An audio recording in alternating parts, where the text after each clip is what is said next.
Israel के हमलों के सामने आखिरकार हिजबुल्लाह झुकता हुआ नजर आ रहा है।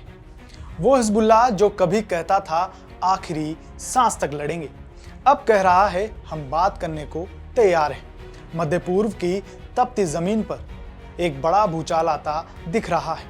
इजराइल की बमबारी और अमेरिकी समर्थन की आग में झुलसते हिजबुल्लाह ने आखिरकार हथियारबंदी की मेज पर बैठने के संकेत दे दिए हैं। सालों से जंग के सुरों में बात करने वाला यह ईरान समर्थित गुट अब शांति की भाषा बोलने को तैयार है। सवाल यह है, क्या वाकई इजराइल अपने सबसे पुराने दुश्मन को घुटनों पर लाने में सफल हो गया है? अमेरिका में डोनाल्ड ट्रंप के सत्ता संभालते ही जैसे इजराइल को खुली छूट मिल गई।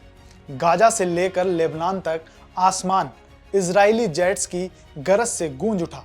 हमास के गढ़ गाजा पर तोपें बरसी, लेकिन इजराइल यही नहीं रुका। हिजबुल्लाह के किले लेबनान में भी इजरायली सेना ने तबाही मचानी शुरू कर दी।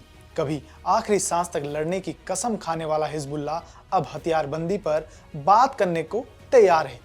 राइटर्स के सूत्रों के अनुसार संगठन ने शर्त रखी है, अगर इजराइल दक्षिणी लेबनान से पीछे हट जाए और हमले रोक दे तो हम अपने हथियारों को लेकर लेबनान के राष्ट्रपति से बातचीत के लिए तैयार हैं। यह संकेत इस बात का सबूत हो सकता है कि लंबे समय से टकराव में रहने वाले गुट अब समझौते की ओर झुकाव दिखा रहे हैं। लेबनान में केवल हिजबुल्लाह ही नहीं बल्कि इराक में भी ईरान समर्थित कई ताकतवर मिलिशिया समूह हथियार डालने पर विचार कर रहे हैं। राइटर्स को दिए गए बयानों में 10 वरिष्ठ इराकी अधिकारियों ने माना है कि ये गुट अमेरिका के साथ टकराव से बचने के लिए इस कदम पर विचार कर रहे हैं। ये ईरान के लिए एक बड़ा झटका साबित हो सकता है, जिसने अब तक हर बड़े फैसले पर पर्दे के पीछे से असर डाला है, अब खुद ही कमजोर पड़ता जा रहा है।